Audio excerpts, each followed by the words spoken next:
রাজপথে শিক্ষকেরা রাজপথে আমাদের শিক্ষকের কোনো মূল্যায়ন করা হয় নাই। আজকে আমরা শিক্ষক হয়ে আমরা তো জাতি গড়ার শিক্ষক, আমরা মানুষ গড়ার কারিগর। সবাই সবার দাবি সুন্দরভাবে খেতে পারে, চলতে পারে, আমরা তো তা পারি না। এই জন্য আমরা আজকে রাস্তায় এসেছি।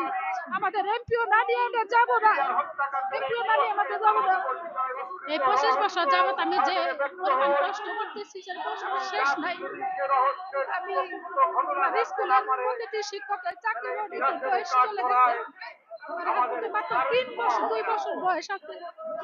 আমরা এই এমপিও যদি আমাদের এই এমপিও না হয় তাহলে আমরা কি করব? ছাত্রদের আমাদের অনুরোধ রইল, আমাদের এমপিও জরুরি ভাবে করতে হবে। আমরা কিভাবে খাবো, কিভাবে বাচ্চা নিয়ে চলবো, কিভাবে কি করবো? আজকে এই বলে আমার কথা শেষ করছি, আমি আর বলতে পারতেছি না।